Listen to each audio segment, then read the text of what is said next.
That's what we want to hear. Man, how long has it been, first of all? I can't even count. Yeah, It's been a while. It's been a minute. it's longevity friendship right here, y'all. Um, thank you for, coming on, first of all. Oh, Okay. no problem. I've been watching you, and let me just do this real quick. Um, I've been watching you and stuff. As always, doing your thing and stuff. One thing about us, we don't slow down, do we? Nah, We can't. So, you can't all right, afford to do that. right. So you know what? So this is your first time, but not last time on the show, Right. right? I just want to learn about, Coach, Ali, right?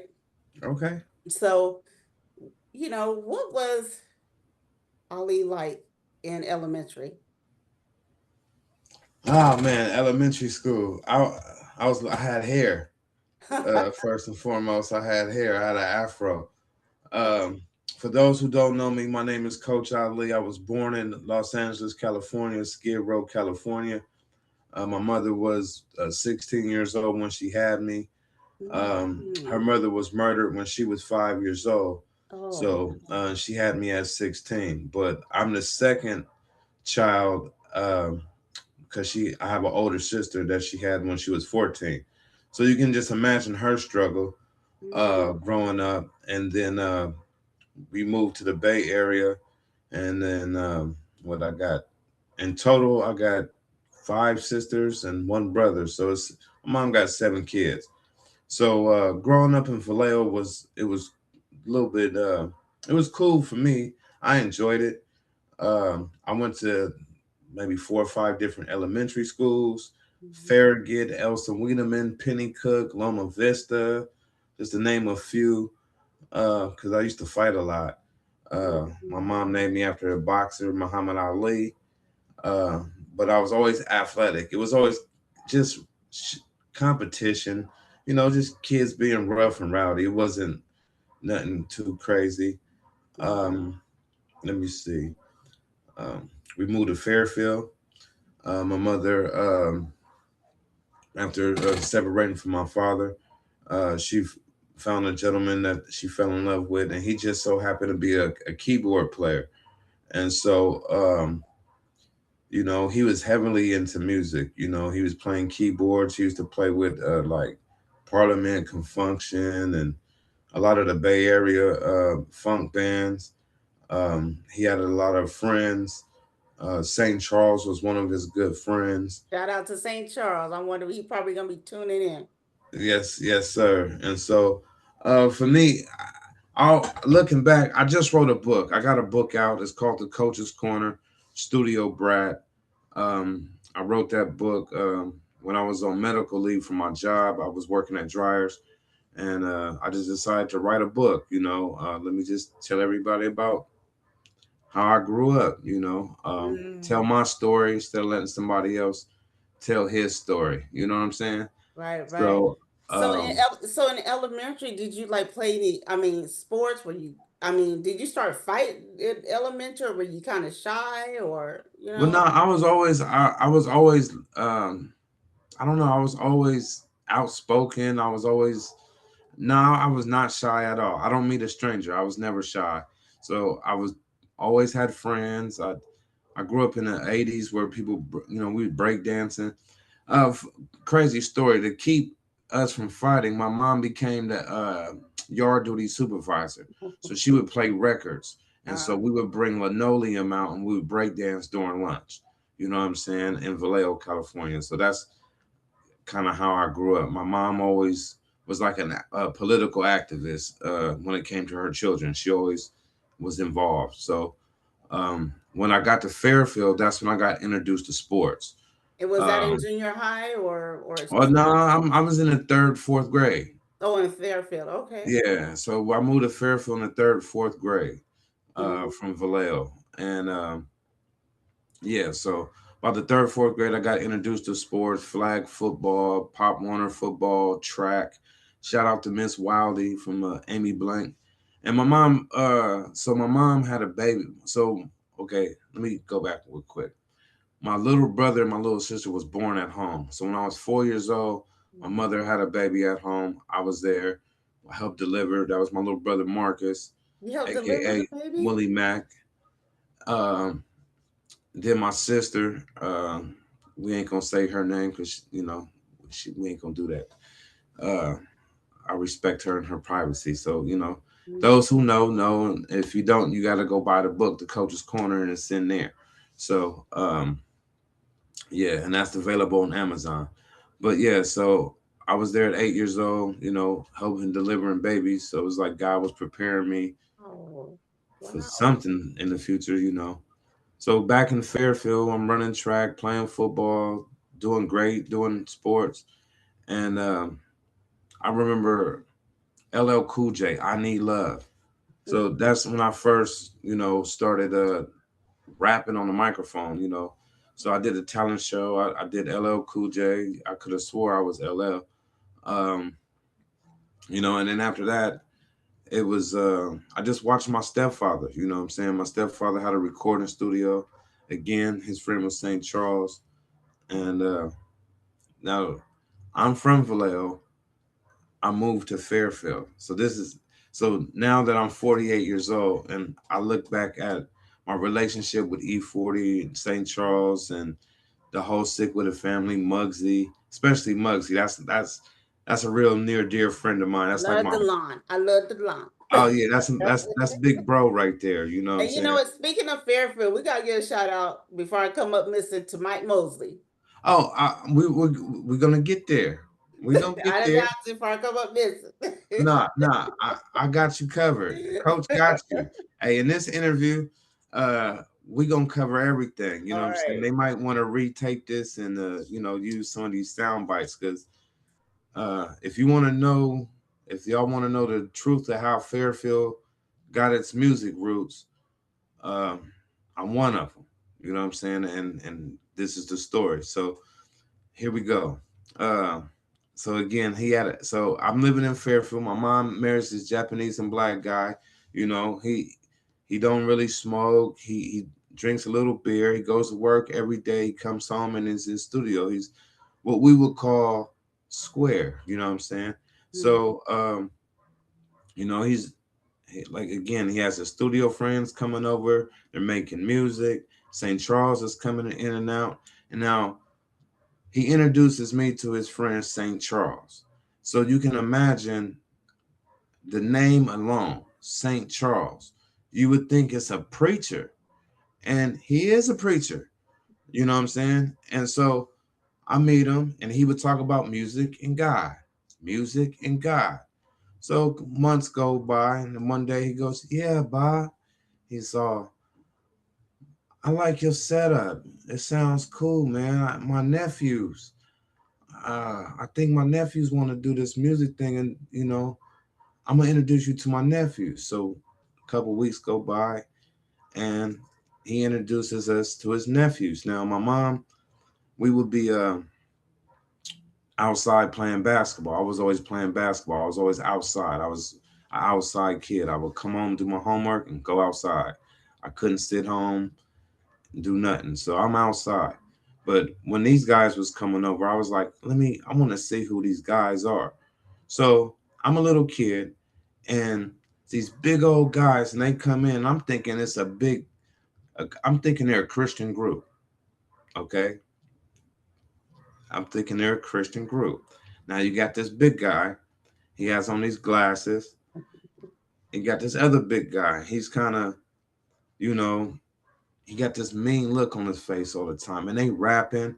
One of them is rapping real fast and using big words, and one of them has this real punchy Ice Cube um, Scarface sound in between Ice Cube and Scarface, but with his own style, and his style was real punchy.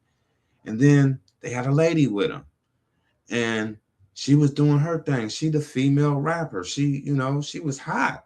I'm like, I'm a little kid. I'm like, okay, she cute. Like I like women. I love women. That ain't no secret. So, and then they got the little brother with him.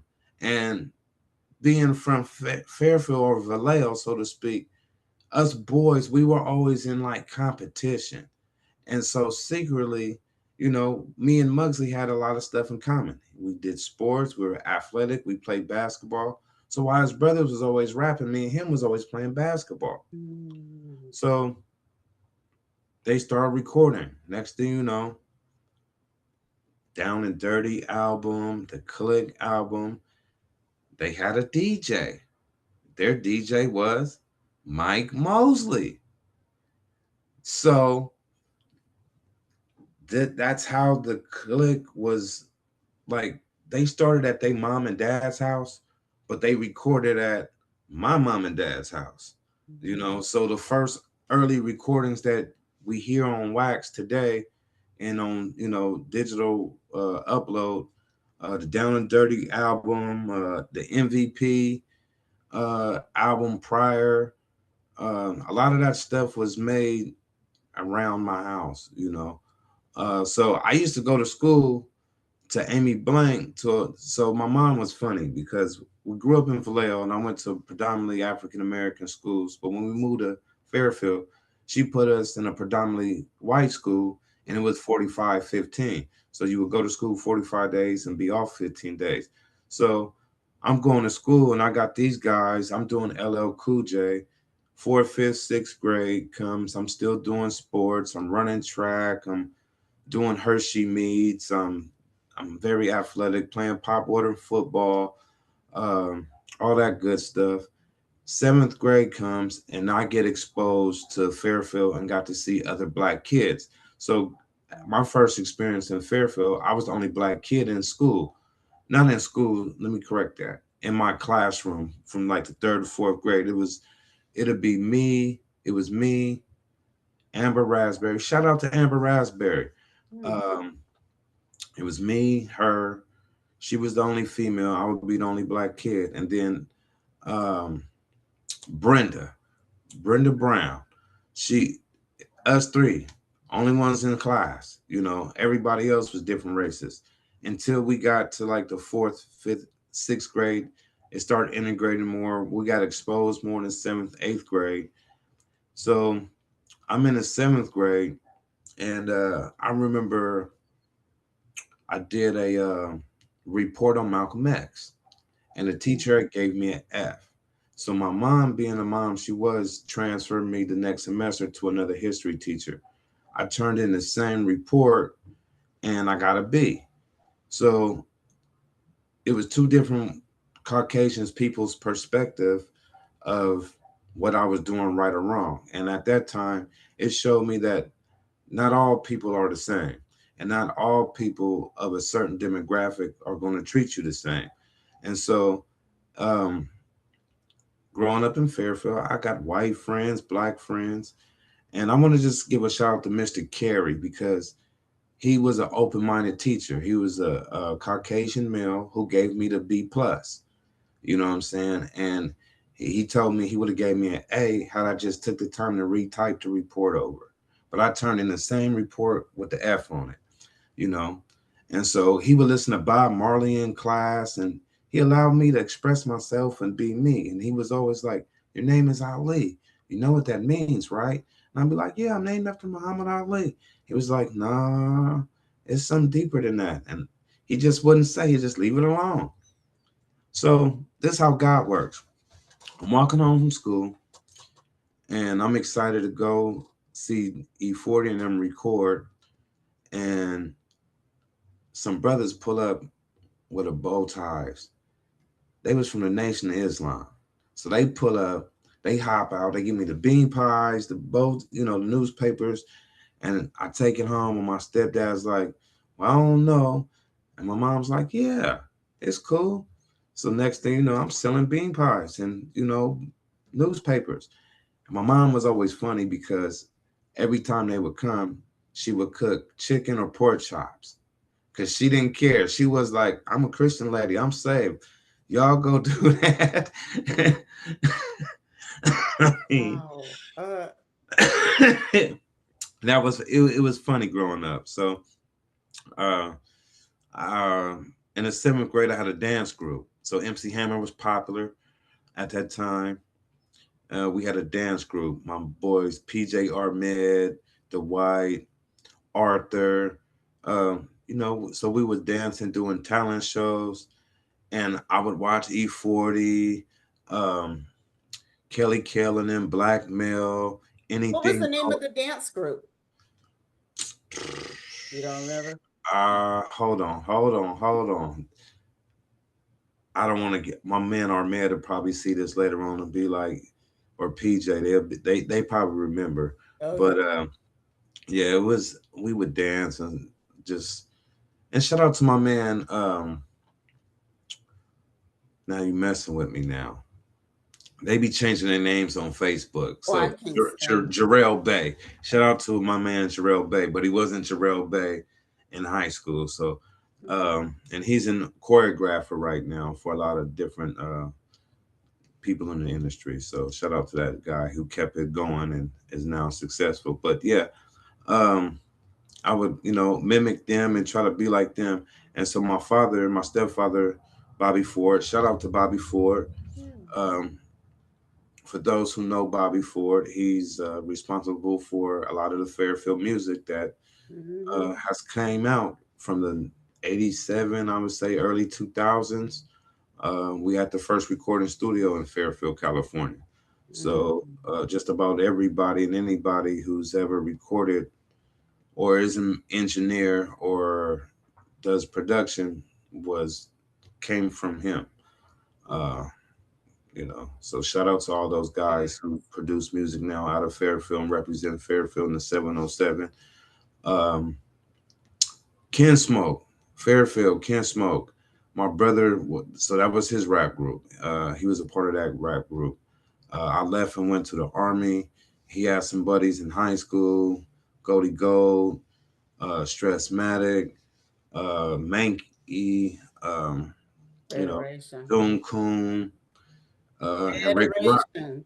And Rick Rock, they was like, so while I was in the army, they couldn't Uh, get in the studio with my dad all the time. So Rick Rock had his own thing going, and that was their group. So, but you know when I first met them, right?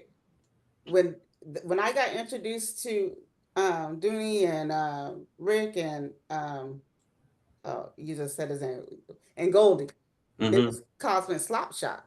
yes, yes, yes, yes, No, no, yes, it was actually Goldie was Federation. It was yeah, Cosmic Slop Shop with that's when I first met Rick. And Rick, right, that's when Rick used to he rap and he always says that's why I'm producing right now. right, Yeah. right, right. Mhm. So, I mean, a lot of that, that was done. A lot of that was done off of so Gateway Studios and then Claybank out there in Fairfield. So Mm. we had the studio at the house, and then when the budget got better, my mom got tired of people coming in and out of her house, so she made my dad go get a building, and they had it on Claybank, and so that's why there's a lot of studios off of Claybank. Um, Shout out to Pizzo, the heater man. Me and him was in high school together. We was in the 10th grade, and I remember we was in Mr. Smith's class in the back of the classroom rapping. Uh, you know, so yeah, I was fortunate to grow up with a lot of Bay Area legends. Mm. Um, a lot of my friends are very successful because it's something about the 707 water, man. Once you drink it, it puts something in you to make you don't want to quit. When life throws everything at you, you just suck a duck, dummy dodge, and keep it moving, and keep pushing your best foot forward. So, I mean, You know, I got to give a shout out too. Speaking of 707, the Funky Aztecs. oh yeah, merciless. You And know what hold I on, mean? yeah, I and remember Manny Mo. I drove down there to interview them. Yeah. And Manny Mo. Shout out to my man Manny Mo, man. And yeah. So again, they recorded at our house at Gateway Studio. Mhm. Um, uh, Ray Tona, Rhythm X, Mhm. he came through Gateway Studio. Again, Mike Mosley, Rhythm X, Rick Rock, Goldie, Mank, Federation, Leo Wright. Priest Beats. Shout out to Steve Priest Beats. Mhm. Um, I mean, I can just go on and on and on and on and on about that. So then in 2000, what did it say? No, 1997, I fathered a child with my high school sweetheart, and I married her. And then I fathered another child. And so instead of waiting on the system, I joined the army. I didn't want to grow up. I didn't want my children to grow up like me, not having their immediate father in their lives. So I joined the army and got kicked out the army for smoking weed and going to jail a couple times. And so I came back home, and then that was what, 1999. Again, my brother and them Federation was taking off. I worked for Jelly Belly, different couple sold cars in between that. Shout out to Ford of Fairfield. Worked for the Marriott in San Francisco on Fisherman's Wharf. Then I was diagnosed with multiple sclerosis. And my mom, at that time, my grandfather just passed away. And so they were all living in Bakersfield. So I decided to move to Bakersfield. So I believe they moved here in 2002 or 2003. And so I moved here in 2005 to be closer to my parents in case something happened to me. And my mom always told me as a kid growing up, because Bakersfield was in between the Bay Area and Los Angeles. And in the early 80s and 90s, it was influenced by Los Angeles gang politics. So there's a lot of gang members out here. She would always tell me, you belong to the gang of Jesus Christ. And so she would always do like this. So she would always take us to church. And so I would always go to church off and on. And but in 2003, I mean, before I moved here, my best friend Trenton Coleman got shot in front of me. And so I had a disconnect with God. And so it wasn't until I was diagnosed with multiple sclerosis that I got a reconnection and, just started taking my grandma to church. Once I moved out here, going to church and stuff every once in a while. I really didn't never, I don't believe in having your faith on your shoulder or a title to what your faith should be. If you believe in God, you believe in God, and God bless you. You know who you are, you know His teachings, and you know how to act upon His teachings. And those of us who understand that, we know who we are and we know how to identify those. And we Mhm. identify those by our actions. Mhm. Plain point, period. So if Mhm. you call yourself a Muslim, Jew, Christian, I love you. God bless you. God loves you. So that's my take on that. Right. Uh, you know what I'm saying? There's only one heaven. There's only one heaven. Right. you know, I mean, so, and I'm trying to get there. Mhm. And so when I came out here, I decided to bring the Bay with me though. So I noticed that the Bakersfield was kind of influenced by the Bay in the early 2000s too. And my connections that I had with all my friends, my one of my partners, Chauncey Banks, No, Chauncey. family friend, he was always bringing different groups. So he was the guy who introduced Bobby Ford and us to Rick Rock when Rick Rock came from Alabama back when it was Cosmic Slop back in the day. So he introduced us to Rick Rock back then. Uh, so I took all the music that I had and all my influence, and Rick Rock, I believe, has a relative that lives in Bakersfield as well. So when he would travel to LA doing his thing, he would always tap in with me, and we would always I was a pit stop. We would chop it up, like family do. And Jay King, shout out to Jay King. It was Jay King. It was Chris Pringle. Shout out to Chris Pringle. Rest in peace. Um, they, I don't know how, somehow I got involved with them and started doing Blog Talk Radio. Mm. So right before that, there was a gentleman in Bakersfield named John Fu who had his own website. Now he created his website called The Core Live, and it was a 24-hour podcast where he had different shows on the Core Live just about 24 hours a day. So I got to do the Coach's Corner. and it was a green screen backdrop. I had my own DJ, and I would interview all the up and coming artists and all the artists I knew from the Mm, past and all the artists working. mm, So when that uh, whole group dismembered, for some reason the core broke up or whatever, that's how I guess I got in touch with. I don't know if I interviewed. I might have interviewed Jay King. I might have interviewed Jay King on the Core Live, and then he was doing Blog Talk with Chris and them. And mm, so when the core broke up, I got on Blog Talk mm, and started doing Blog Talk. And mm, I brought the Coaches Corner to Blog Talk and started doing the Coaches Corner um, mm, podcast. And so what I was doing about 10, 15 years ago was breaking brand new underground hip hop music. You know what I mean? Doing what Coach do, man. You know what I mean? So quick, so fast. And that's how I met Miss Alita. You know what I mean?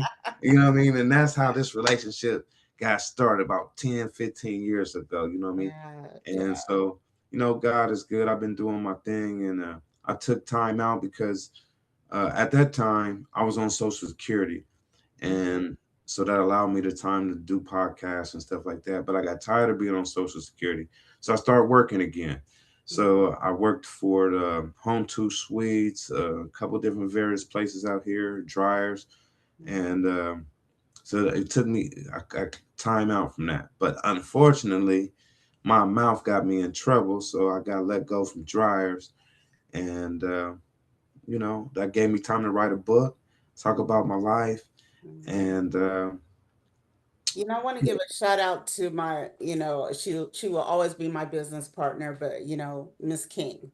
oh Um, yeah.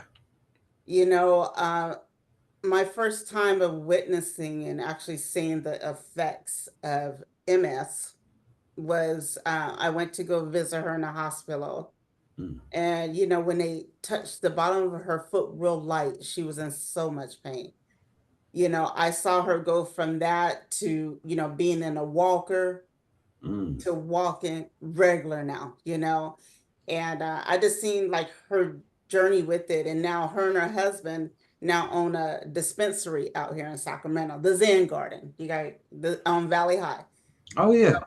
But it, she would just post, she goes that MS, she handles it so much like a champ. And she posts her, when she goes through it and stuff, and she's like, I'll be back, and but she's, MS. Yeah. Shout out to her, and shout out to everybody surviving, dealing with it, beating it, not suffering. Because I believe in power of the tongue. Mm, So what you say out your mouth, will proceed in front of you and come to fruition in your life. So if you say you suffering from suffering something, you're gonna suffer from that. But if you say you beating it or you dealing with it, you're gonna deal with it and you're gonna beat it. So shout out to everybody dealing with it and beating it and going through it. Because I got my regimen. I work out daily. I coach boxing.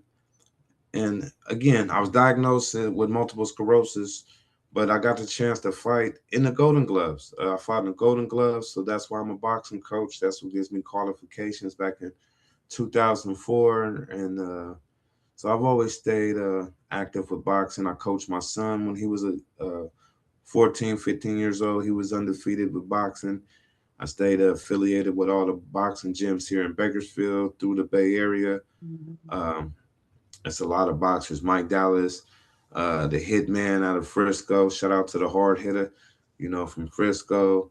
The Vacaville fighters. There's a lot of different guys. Bakersfield got a lot of fighters. So, uh, so I use boxing as my way to escape my faith in God. Of course, I use marijuana. Uh, and to me, it's the exercise in your faith. That's where you mhm. gotta trust God and exercise and actually do that. And Right. so again, when I was diagnosed, they only had shots. They was like, you can stick yourself with 3 needles. I'm like, nah, I'm cool. That's when I had to talk with God. And I'm like, hey, I'm gonna smoke weed. That's what God put for me. It ain't for everybody. I'm not gonna say that's for everybody, but for me, I'm able to stand up, walk, talk, and walk around, and people, you would never know I have a illness like that. Mhm. But then when I got fired from dryers, I was stressed out. Um, I went through some relationship issues prior to me being fired, Mhm. and so recently I went through some seizure episodes. So I've been having seizures lately, That's right. and so hopefully on the ninth coming up, they tell me what's really going on. I think them people just want to know what a Negro thinking, and they want to know how we operate. But that's a whole nother subject, a whole nother podcast. Yeah. Now the seizure just happened what, like 3 weeks ago? Or uh, well, so looking back, I think I had my first one like after I got fired from dryers, like the day or two after. But I thought it was a bad dream, and then every once in a while I thought I was having dreams. And one time I fell out the bed and broke my shoulder. So this all happened in 2025 within the last 6 months. Mhm. Mm. And so yeah. And then December 27th was like the worst episode I guess I had.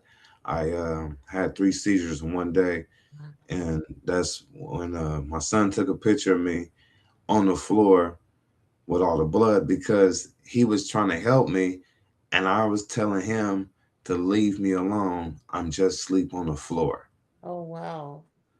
So he was like, let me take a picture of him because he's not going to believe that he had a seizure, he fell and hit his head.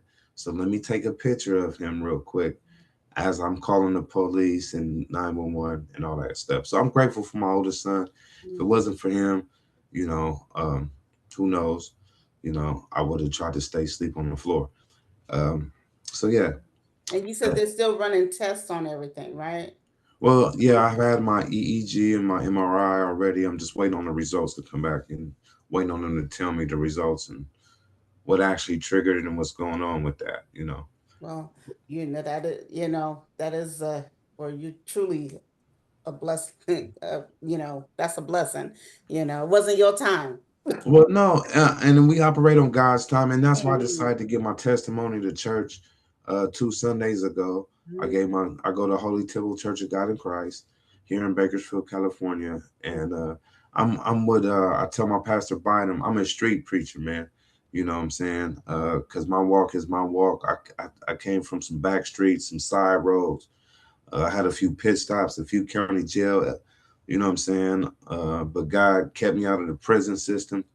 But I relate to all those people who own the street and things of that nature. So if they can see my walk with God and my faith, hopefully they can put faith in God and start to walk. And because look at what He done for me in spite of. I shouldn't be here in spite of. So Mhm. uh, that's what it is. And He working on me in my time. And some people will say, well, uh, ain't you saved and you smoking? Thou without sin cast thy first stone. And just because I'm saved, that don't mean I'm soft. You know what I mean? So I've been slapping my Emmanuel the Prophet, my Miles Minute. You know what I'm saying? I keep a playlist like that.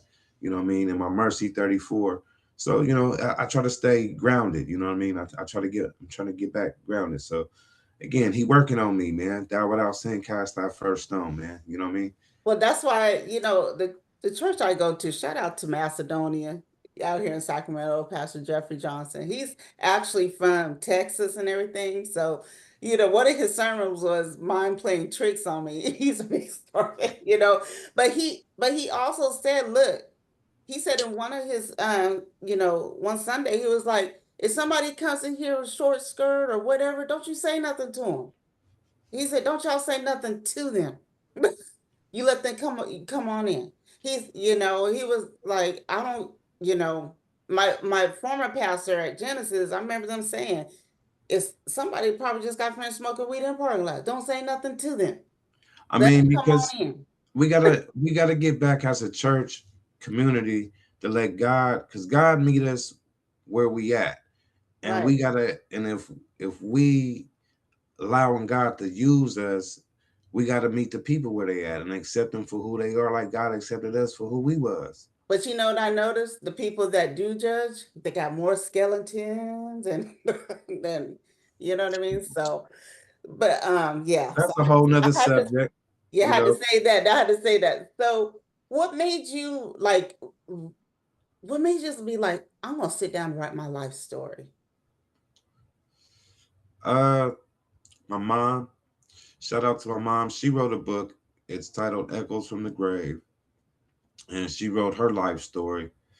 And I just felt sometimes when I meet people and I'm talking to people, and it's like, yeah, I know Baby Bash, because shout out to Baby Bash. Yes, baby bash, yes. He Yeah. comes out to Bakersfield a lot, and he always taps in with me, and we always get a chance to catch up. Tell him And he needs to tap in with me too. That was my boy. I was one of the first ones on his tour bus was Fred. He said, Lita, you the first one on the tour bus doing when I was doing the interview. So, oh yeah, yeah, he's always busy guy, and it's people like that. Him, 40, Sugar T, Mike Mosley. so I I have a mean, question real quick. What is it about all of them, they are humble. They were so humble. The whole Stevens family, Baby Bash, everybody, I'm just gonna focus on 707 right now. But even Mike Mosley, when I first met Mike, I told him who I was with the video show. He took me to the side. He knew exactly who I was too, once I, told him.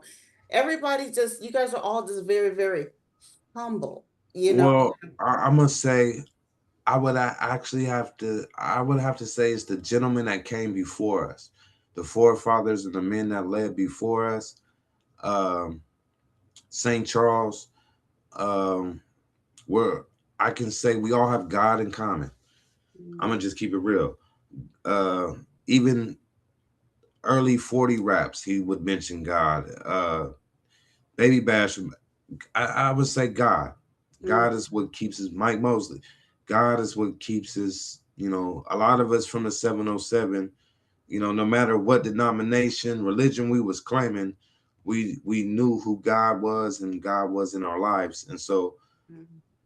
God is what humbles us because without God, I think man would be an egotistical maniac, Yeah. No, you're absolutely right. So, you know. so you wrote one book and it's available on Amazon, hmm okay? And you're writing another book, or did you finish it? I'm writing another one. Eh, What we going to expect? Just a little bit. Tell us a little bit. What's going to be in this book that wasn't in the first one? Well, this book is a fiction book. Mm, It's a fiction novel, and it's not about my life, so to speak. It's about life in general, okay. and I'm just gonna leave it like that. So are you and my other brother, Donnell Stevens, Oh, gonna make a movie since he's into the movie shot? I mean, and shout out. So I'm glad you brought him up. So it was funny. Let me go back. So I remember the first day he got out of prison. Mhm. E40 paid for studio time so his brother can come and see what they was doing. And then I mean, it was just because he now E40 was big, Be Legit was big. He was 3 times their size and buff. I'm talking about yo. Shotworth? When Yeah, he first came out, yeah. Oh, okay. what? I can see that. Yeah. I mean, I'm talking about yo, the Black Incredible Hulk. Mr. Huckleberry. He was the Black Incredible Hulk, and but he had to bury. So he was between. Now his style was between Be Legit and 40, and his was a Mhm. little smoother. He had to, Mhm. So yeah, and so he had an idea because I was dancing. I had a dance group in my front yard, so sometimes they would come to the studio early, and I would have my dance group out there dancing, doing the routines and stuff, and they would come. And then so D Shot one time had a idea to have me choreograph for one of their shows. And so he invited me to his house. So he takes me to their mom and dad's house on Magazine Street. And I'm in the backyard and me and Muggsy dancing. And again, the competition started. I don't know who hit who first, but me and Muggsy fighting in the backyard, just like little kids. And D shot to be legit pulling us apart. And it's funny because every time me and Muggsy see each other, we just laugh, we just Oh my smile. Like goodness. the certain era, a generation of brothers that how we grew up, that's how we became best friends. We had to test each other. If we Mm, didn't test each other and said we couldn't hang out, you mm, know what I'm saying? So it was like I became an honorary member of a family by standing up for myself. You know what I mean? So it's just when I look back at my life as a adult male now, I just laugh because I'm like, boy, you was wild. You was a nut. You know, um, stuff like that. You know, because again, now I'm thinking they're a gospel group, and you can imagine how Muggsy thinking. He ain't supposed to let this square nigga from Fairfield choreograph, you feel me? Not knowing I'm from Vallejo too, but how he was introduced to me. He uh-huh, came to my mom and dad's house in Fairfield. uh-huh. And Fairfield's Travis Air Force Base town. So he's assuming I'm a military brat. You know what I'm saying? Oh my goodness. You know what I mean? Just Mhm, so it's just high side 22 looking back. God is great. mhm, Uh ain't no, we're all family still to this day. I can call them, they can call me. I mean, mhm, all the way up to E himself, every mhm, time he comes to Bakersfield, he taps in with us, mhm, So again, it's just a blessing to be a part of something like that, to witness something like that, to have a journey. Now, another funny story about him and them. So my dad would have studio time, and there would be different rappers recording and stuff like that. And mhm, there was one particular group. They used to have a tongue twist style, and they was real fast. So again, the competition, right? So one time, 40 and them rapping in the studio, and the guys is in my mom's. They in a dining room, and they ear hustling and they listening, and they would always make jokes. They was always talking about 40, and 40 wouldn't care. And then so one time they was in the studio before E40, and so E40 listening. Again, he really didn't care, but he overheard the dude trying to sneak this in.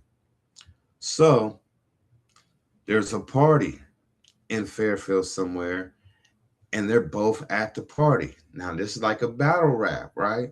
40 and them being 40 and them how they is, you know, why they run the man out his shoes oh my at the party.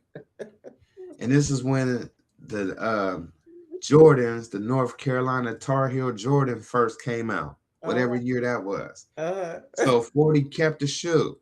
no, my Now goodness. they come back to the studio. 40 got the shoe in the car. They recorded in the studio, 40 and them waiting on their studio time to come, right? So I guess they studio time is at like 3 o'clock or 4 o'clock in the afternoon. These guys have been in studio since 1 o'clock or whatever, right? So they coming, they finish, they walking through the living room. Guess who in 40? 40 goes, Bila, grab that shoe. I can hear him now. I mean, so there's a line in one of the songs from a long time ago where Bila says, I never seen a big nigga run so fast.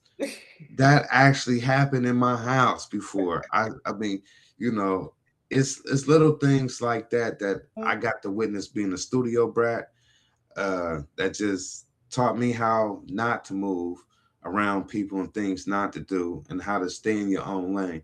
And I'm always inspired by E40 because I watched him plant his seed a long time ago when nobody believed in him, and Mhm, he keeps watering it. He ain't never stopped watering his seed, and it keeps blossoming, and he keeps reinventing himself, and it keeps growing.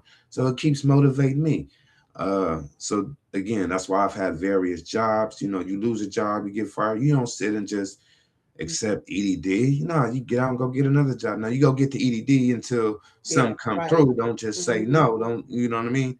But mhm, at the same time, you got to reinvent yourself, mhm, and always do something and stay grounded. And I watched that whole family do just that. Stay grounded, stay down, keep the Lord first, no matter what You know nobody what? say.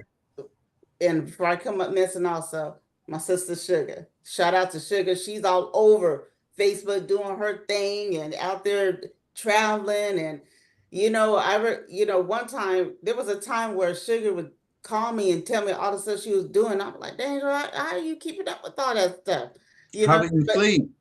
yes, and but shout out to Sugar T, and Big O Meezy and JB, all our crew. We had such a great crew. I'm gonna say crew because when I had the video show, they treated me like family. I was mainly where they were, when they was in Well, set, you know. I look at it like this: once family, always family. Unless you do Yes. something to cross family. If you ain't did nothing to cross family, you always family. So, you Hmm. know, they Yeah. just be busy, and like cousins be busy, but And and we grow and sometimes.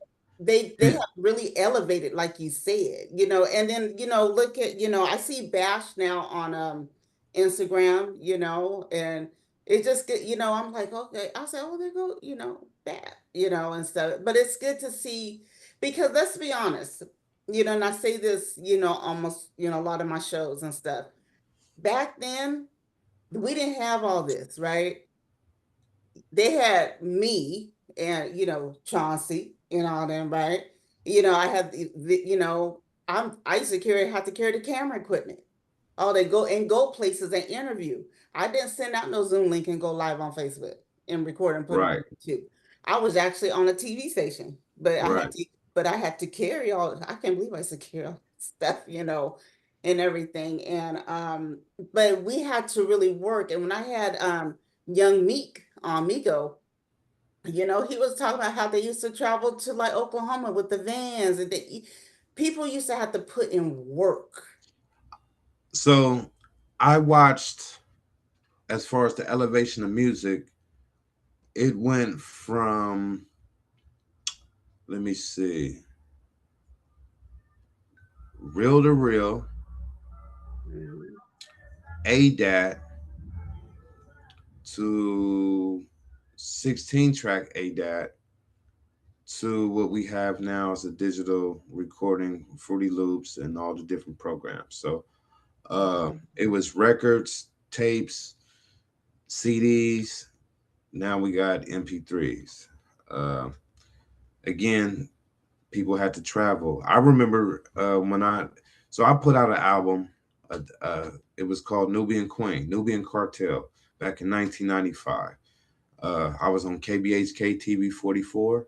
They had a TV show called the Black Renaissance Program. And Mhm. again, we would have to travel. They had to put makeup on, sit you down, lights, can't. It wasn't just sit in front of your camera on your computer and. Mhm. So yeah, Yeah, pay but the toll I miss, bridge. I kind of miss those days though. But yeah, because it was more authentic. You got Mhm. to see the natural. People got to be real. Yeah. Unfortunately, with this modern era, people only post the good things. They only, so you only get to see one side of a person's life. You know what Mhm. I'm saying? And then, with the trigger mechanisms with social media, the brain is only, the attention span is only 30 seconds, like a feed.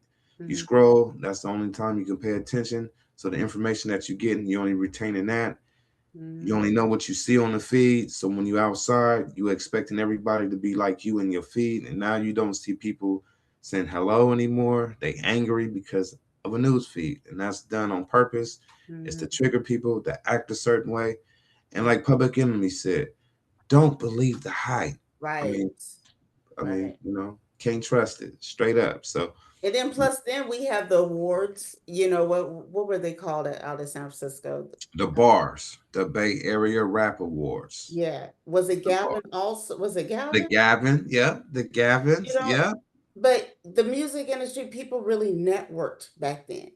yes. You know what I mean? And yeah, that's really missing to this day. Now, I want, there's still people out, that's trying to still do the live events, the R&B events and stuff, like Aaron and Conscious Vibes and stuff out here. Shout out to them and stuff. But we're still missing that networking come together and, appreciating what the artist, because back then that was appreciation to the artist, Oh yeah. yeah, Oh and you yeah. don't see that no more, you know. And So, and unfortunately, our culture as a people, um, we sell ourselves out. hmm I mean, I'm just gonna keep it 100. We sell ourselves out, instead of saying, we air out all our dirty laundry, and hmm other communities don't do that as much. So we got to get back to keeping our dirty laundry to ourselves and dealing with our problems amongst ourselves and handling our business with integrity when we dealing with other cultures and things of that nature. Because it's start a buying good. up stuff like they do. I There's so mean, many empty buildings. By me doing real estate, and I've said this on Facebook. There's so many empty buildings on how now. How come ain't nobody trying to buy it up and stuff? So, but hey, that's a whole nother show. I want to ask you: is any of your kids following your footsteps in the entertainment and the anything that you've done? well, yes and no. My oldest son, who found me on the floor, is actually getting interested in making beats. Okay. So he has a Kai program where he's making beats, and then he has Fruity Loops, and so he's growing and learning. And then his grandfather, Bobby Ford, so he has the master to help him. So Mhm. that's the cheat code. But unfortunately, we all got to learn on our own pace and speed. So he is doing that.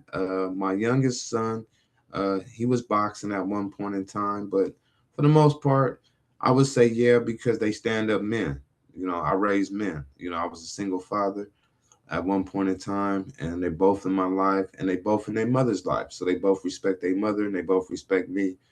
Um, so yeah, they No following daughter? in my footsteps straight up. You don't have a daughter? Unfortunately, no, ma'am. Oh, okay. Okay. Unfortunately, there was a time, yeah, but unfortunately. Okay. Gotcha. Okay. All right. Is there anything else that you want the people to like Go know? check out the book, The Coach's Corner Studio Brad, available on Amazon. Um, just put in The Coach's Corner Studio Brad. The Coach's Corner podcast will be coming back in the near future. Come on now, let's Uh, do it. put God first, your family second, and everything else shall follow. Y'all know the motto. That's how I used to do on the Coach's Corner, man. So expect a lot of that. Yes. Now I remember that does brought back memories. Yeah, yeah, you know what I'm saying? So, X's and O's and execution is how you run them, man. You know what I mean? So all that's coming back. Um, I'm in church now. I'm working with my church community, planning to Mhm. build with my community. Other than that, I just want to encourage everybody to put God first, no matter what you choose to call him, and don't argue amongst each other about what y'all call God. It. That's not right either. That's not godly. So don't do that. Uh, Mhm. so yeah, let's just all come together. Keep Don't making argue good about music. nothing. Keep making good slaps. You know what I mean. Keep supporting your local artists so they can become bigger artists. You know what I mean. Shout Mhm. out to my man Shield Mack out of 707. My man Bijan out of Fairfield. You know what I'm saying. They out there doing their thing. Shout out to my man Big Mike out of the 805 Bakersfield making good music. You know what I'm saying. Hey, y'all keep doing it. Give me a reason to come back, man. You know what I'm saying. And I see y'all doing it, man. So keep running plays, X's and O's and execution. Look, Alita, so when you thank you. get your podcast, then you let them know that hey, there's another podcast you could get on too. Like, Oh promote. yeah, we gonna ping pong this. We gonna go back and forth. Mhm. We don't gatekeep around here. That's what Coach ain't never did that. Mhm. Mhm. Nah, 40 didn't raise me to be a hater, man. We got to suck a duck and dummy dodge, man. All right. All right. Yes, the big Earl Stevens. What were you? I'm sorry, you were saying something about me when I was talking. About You were saying Alita something. oh yeah, and shout out to Miss Alita. Thank you for allowing me this time and space. Thank you for keeping up with me. Keeping it going. You keeping me motivated. You know what I'm saying. And again, we're gonna ping pong this back and forth. Um, you'll Yeah. be one of my guests as soon as I get back cracking. Yeah, we may Definitely. have to bring the awards back. You know, Oh yeah. Yeah, definitely. yeah. So yeah, y'all just I love y'all. Put God first, your family second, and again, and everything else shall follow. You know the motto. It's your boy Coach. Run a play. All right. Whenever you're ready to come back, just holler at me. All right. All right. Love you, fam. I'll talk to you later. Okay. Yes, yes. All right. Bye.